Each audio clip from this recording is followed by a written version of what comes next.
Continuing with chapter number 9 का unit number 4 that is exchange rate and its economic effects. अब exchange rate होता क्या है? आप कितना number of units एक कंट्री की करेंसी के एक्सचेंज करते हो for number of units of another country's currency. जब ऐसे हम लिखते हैं तो उसे बोला जाता है exchange rate. Money determined in currency other than domestic currency उसे बोला जाता है एक्सचेंज रेट। अब दो तरह के एक्सचेंज रेट सिस्टम चलता है, एक है डायरेक्ट कोट और दूसरा है इनडायरेक्ट कोट। डायरेक्ट कोट हमारी कंट्री में चलता है जब हम प्रेजेंट करते हैं कि एक यूनिट ऑफ फॉरेन करेंसी को खरीदने के लिए हमें कितने यूनिट ऑफ डोमेस्टिक करेंसी देने पड़ेंगे, तो उसे बोला जाएगा क्या, डायरेक्ट कोट। लेकिन जब हम प्रेजेंट करते हैं एज एक डोमेस्टिक करेंसी के बदले में कितनी फॉरेन करेंसी आ सकती है, तो इसे बोला जाता है इनडायरेक्ट कोट। ठीक है। डायरेक्ट कोट हमारी कंट्री में फॉलो होता है, that is number of units of local या domestic currency exchange for one unit of foreign currency. और अमेरिकन या फिर इनडायरेक्ट कोट कैसा होता है, number of units of foreign currency exchange for one unit of local currency. अब आ जाते हैं अगली चीज पे, that is exchange rate regimes. मैंने दो तरह की रेजिम्स की बात करी है। एक्सचेंज रेट रेजिम में पहला आ जाता है fix exchange rate system. Fix exchange rate system मतलब एक ऐसा सिस्टम जहां पे करेंसी का रेट कौन फिक्स कर रहा है, गवर्नमेंट। गवर्नमेंट ने सिर्फ फॉर एग्जाम्पल $1 90 के बराबर बता दिया। तो अगर ऐसा होता है गवर्नमेंट और आरबीआई मतलब सेंट्रल बैंक मिलकर फिक्स कर रहे हैं, तो ऐसी सिचुएशन में अब ये रेट ना तो कम होगा ना ज्यादा होगा, हर इंपोर्ट एक्सपोर्ट ट्रांजैक्शन में यही रेट फॉलो किया जाएगा। तो इसकी वजह से इंपोर्ट एक्सपोर्ट बढ़ जाएगा, इंटरनेशनल ट्रांजैक्शन का ग्रोथ होगा, स्टेबिलिटी रहेगी इंटरनेशनल मार्केट में, फ्लक्चुएशंस नहीं है क्योंकि। लेकिन प्रॉब्लम ये है कि इस पर्टिकुलर सिस्टम में आपको घर घर के गोल्ड रिजर्व रखने पड़ते हैं। That is the biggest problem. Okay, तो एडवांटेजेस की बात करें तो क्या है, it will reduce fluctuations, it is going to increase international trade. Speculation हो ही नहीं सकता है क्योंकि इंटरनेशनल करेंसी के रेट में फ्लक्चुएशन ही नहीं हो रहे हैं। तो क्या खरीदो बेचोगे और प्रॉफिट कमाओगे। इन्फ्लेशन कंट्रोल में रहेगा कोई भी इंपोर्ट एक्सपोर्ट ट्रांजैक्शन पे। और it increases the credibility of money policy. Okay, लेकिन दिक्कत एक ही है क्या, it is we have to maintain huge amount of forex reserves. Second system है फ्लेक्सिबल एक्सचेंज रेट सिस्टम। ऐसा सिस्टम जहां पे market forces of demand and supply से सब कुछ डिसाइड होता है, उसे बोला जाता है फ्लेक्सिबल एक्सचेंज रेट सिस्टम। हमारी कंट्री में मोर और less we follow some, we are somewhere in between. ना तो वी आर कंप्लीटली फ्लोटिंग, ना वी आर कंप्लीटली फिक्स्ड। हमारी कंट्री में तो market forces of demand supply से ही रेट डिसाइड होगा करेंसी का। लेकिन जब भी ऐसा लगता है कि करेंसी का रेट, फॉरेन करेंसी का रेट बहुत ज्यादा बढ़ गया है, बहुत ज्यादा घट गया है, तो ऐसी सिचुएशन में time to time central bank यानी आरबीआई इंटरफेयर करेगा और खरीदेगा बेचेगा डॉलर इन इंटरनेशनल मार्केट, जिससे कि हमारी करेंसी का रेट स्टेबलाइज हो जाए। अगर $1 90 बराबर था और अभी $1 95 बराबर हो गया है और आरबीआई को लग रहा है डॉलर महंगा ही होते जा रहा है और रुपी डेप्रिशिएट होते जा रहा है, तो ऐसी सिचुएशन में RBI is going to sell US dollars in international market. क्योंकि डॉलर महंगा क्यों हो रहा होगा, बिकॉज डॉलर का डिमांड ज्यादा है, डॉलर का सप्लाई बढ़ा दोगे तो ऑटोमेटिकली करेंसी रेट स्टेबल हो जाएगा। Many countries follow this kind of system, manage floating, जहाँ पे central bank time to time interfere करती है to avoid fluctuations, to control fluctuations. अब एडवांटेजेस की बात करें तो सबसे पहला, सेंट्रल बैंक या government can pursue independent monetary policy. ये अपनी खुद की इंडिपेंडेंट मॉनेटरी पॉलिसी परस्यू कर सकते हैं। Second is exchange rate can be used as a policy tool. Exchange rate कम ज्यादा की वजह से आप इंपोर्ट एक्सपोर्ट डेफिसिट ये सारी चीजों को कंट्रोल कर सकते हो। No requirement to maintain forex reserve, यहाँ पे द बिगेस्ट बेनिफिट इज यहाँ पे आपको गोल्ड का भर भर के स्टॉक रखने का जरूरत नहीं है। डिसएडवांटेज की बात करें तो इसकी वजह से कंटिन्यूस फ्लक्चुएशन होंगे, जिसकी वजह से स्टेबिलिटी कम हो जाएगी और इस वजह से हो सकता है इंटरनेशनल ट्रांजैक्शंस पे इम्पैक्ट पड़े। Now coming on to the next heading, that is nominal versus real exchange rate. Nominal rate का मतलब होता है कि कितना करेंसी के टर्म्स में आप एक्सचेंज कर रहे हो, और रियल एक्सचेंज रेट का मतलब होता है कितना गुड्स के टर्म्स में एक्सचेंज कर रहे हो। ठीक है, तो नॉमिनल एक्सचेंज रेट क्या होता है, rate at which a person can trade currency of one country with currency of another country. Currency के ट्रेड को नॉमिनल बोला जाता है। रियल एक्सचेंज रेट क्या होता है, rate at which person can trade goods and services of one country for goods and services of another country. Okay.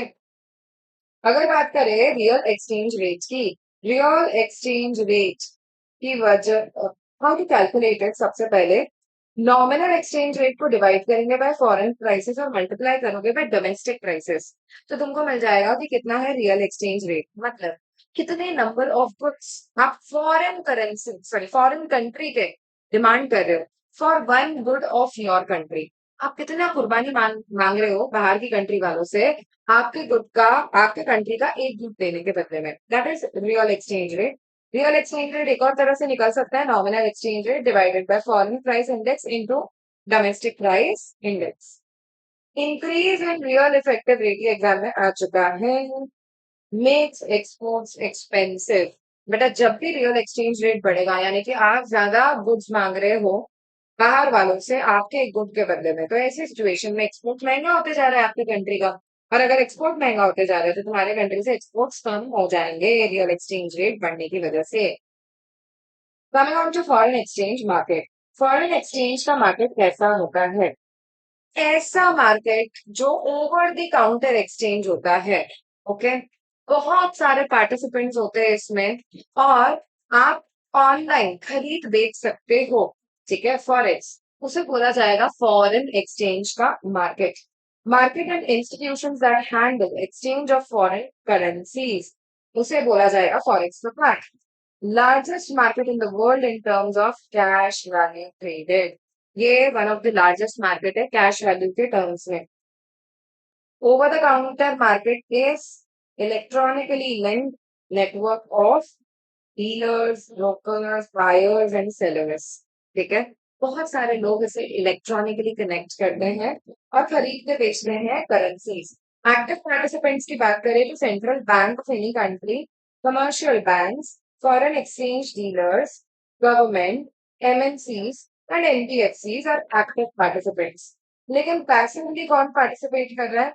Joint ventures, foreign institutional investments and FIIs मतलब and to रेजर, fine, ये passive sense में इन सब चीजों के लिए भी फॉरेक्स मार्केट का यूज किया जाता है।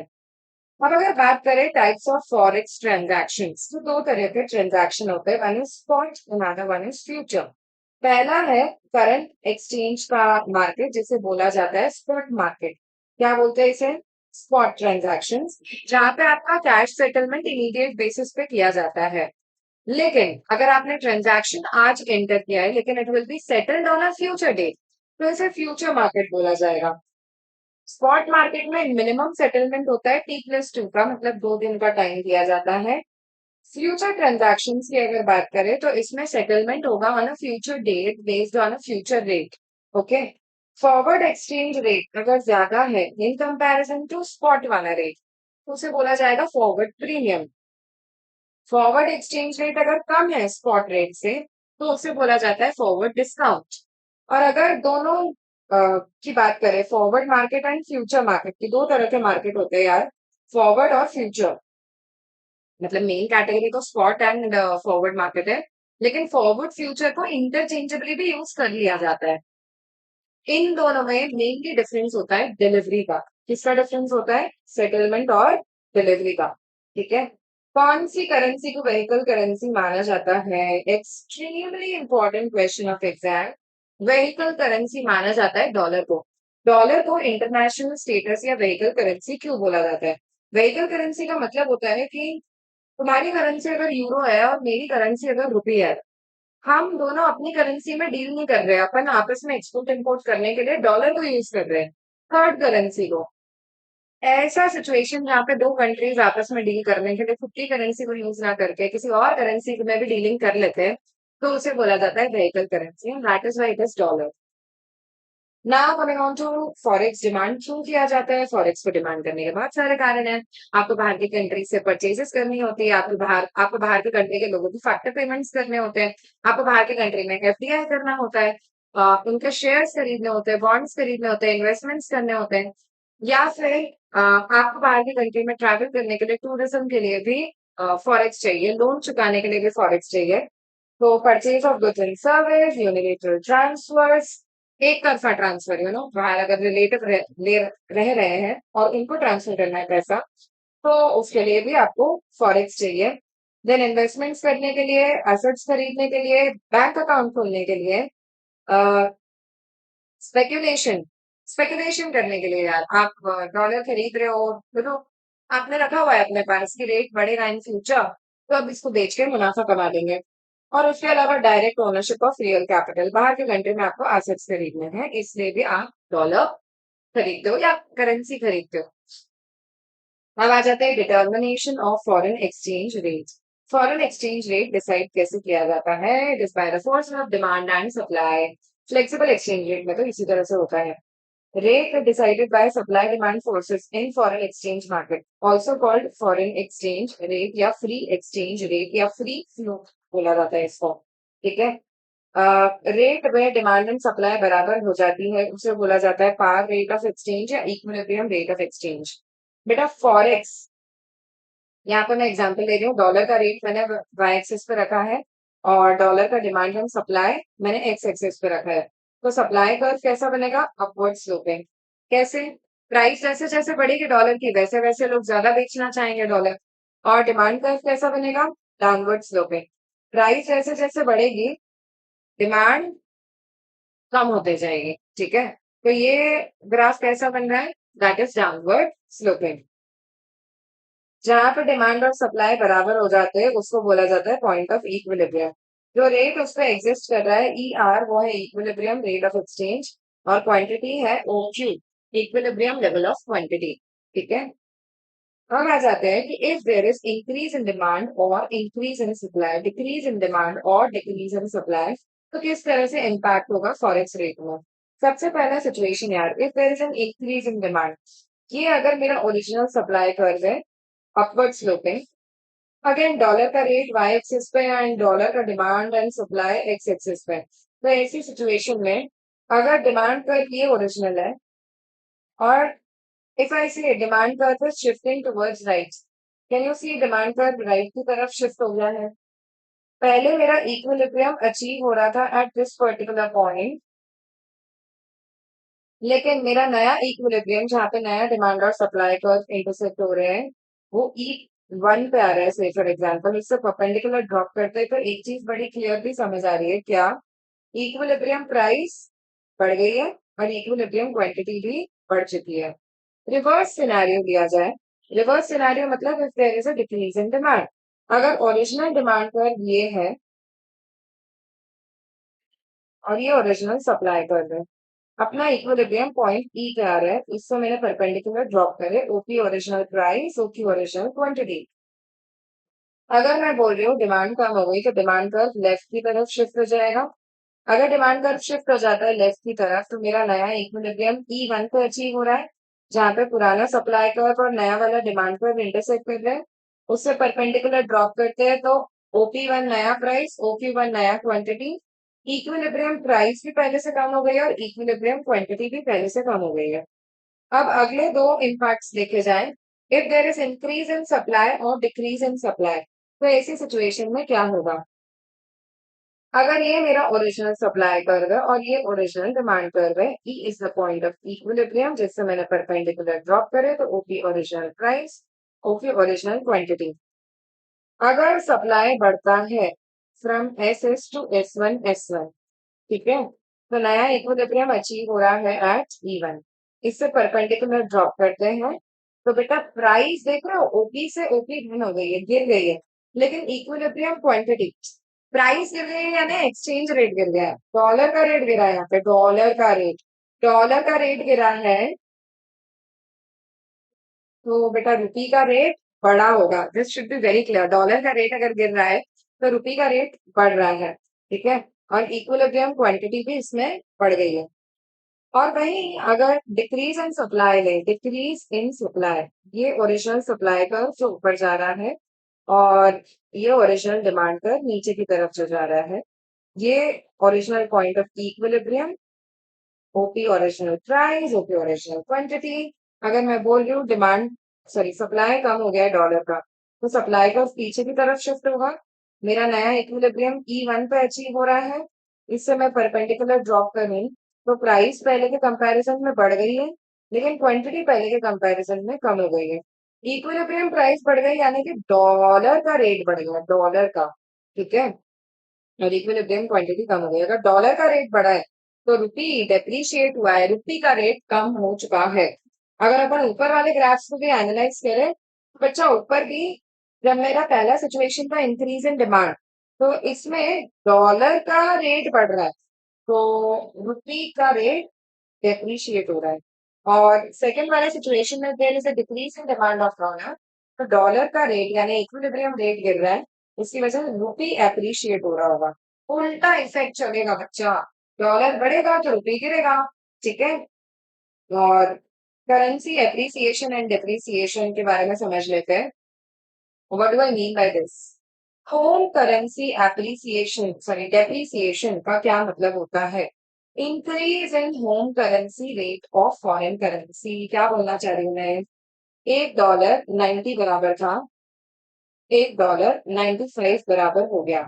तो पहले $1 को खरीदने में 90 रुपए लग रहे थे, अब $1 को खरीदने में 95 लग रहा है, यानी कि क्या हो रहा है? होम करेंसी डेप्रिशिएट हो रही है। तो उसको इन लोगों ने स्टेटमेंट फॉर्म में कैसे लिखा है? एग्जाम का क्वेश्चन आ चुका है, बहुत इंपॉर्टेंट है।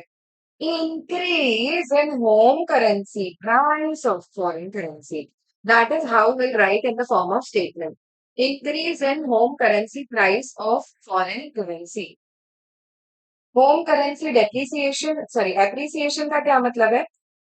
$1 अगर 90 बराबर था और अब $1 85 बराबर हो गया, यानी कि पहले $1 को खरीदने में 90 रुपीज लगते थे, अब 85 ही लग रहा है, यानी कि तुम्हारी करेंसी अप्रिशिएट हो रही है। अब इसे स्टेटमेंट वाइज कैसे लिखा जाता है? Decrease in home currency price of foreign currency. Exam का क्वेश्चन है, मॉड्यूल में लाइन क्लियरली देके रखिए, रटनी पड़ेगी, बहुत इंपॉर्टेंट है। रीवैल्यूएशन एंड डीवैल्यूएशन, बेटा एप्रिसिएशन डेप्रिसिएशन होता है bye market forces of demand and supply, जैसा कि हमने अभी देखा। लेकिन रीवैल्यूएशन और devaluation is done by monetary authority of the country. जब गवर्नमेंट और central bank of the economy मिलके करेंसी का रेट बढ़ाते हैं या घटाते हैं तो उसे बोला जाता है रीवैल्यूएशन या फिर devaluation. Now coming on to effect of exchange rate fluctuations in domestic economy. अगर कंटिन्यूसली एक्सचेंज रेट चेंज होते रहेंगे तो उसकी वजह से क्या होगा? सबसे पहले it determines the value of external trade. इसकी वजह से हमको पता लगता है कि यार कितना एक्सटर्नल ट्रेड, एक्सपोर्ट इंपोर्ट सब चीजें हुई है इकोनॉमी में। डेप्रिसिएशन डेप्रिसिएशन ऑफ करेंसी क्या करेगा? अगर करेंसी डेप्रिशिएट हो रही है तो बच्चे हमेशा एक्सपोर्टर को फायदा होगा, क्योंकि जब उसको डॉलर मिलेगा और वो यहाँ पर आके रुपए में कन्वर्ट करवाएगा तो उसे ज्यादा रुपए मिलेंगे इन हैंड। ओके, तो it increase import prices related to imports. ठीक है, इसकी वजह से इंपोर्ट्स महंगे हो जाएंगे और इंपोर्ट की प्राइसेस बढ़ने लग जाएंगी।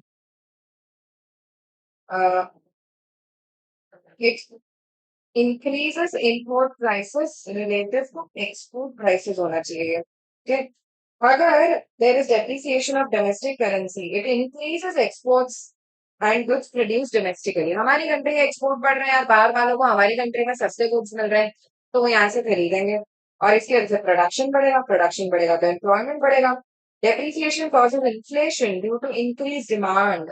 ना लिसन, अगर ज्यादा लोग हमारी कंट्री से खरीद रहे हैं तो ऑटोमेटिकली इन्फ्लेशन होने लग जाएगा इकोनॉमी में, क्योंकि हमारे गुड्स बाहर बिक रहे हैं और डोमेस्टिक प्रोड्यूसर्स यहाँ पे भी बेचेंगे, डिमांड ज्यादा है इकोनॉमी में भी, तो ऐसी सिचुएशन में प्राइसेस बढ़ने लग जाएंगे और हाई इंपोर्ट्स की वजह से भी प्राइसेस बढ़ती है।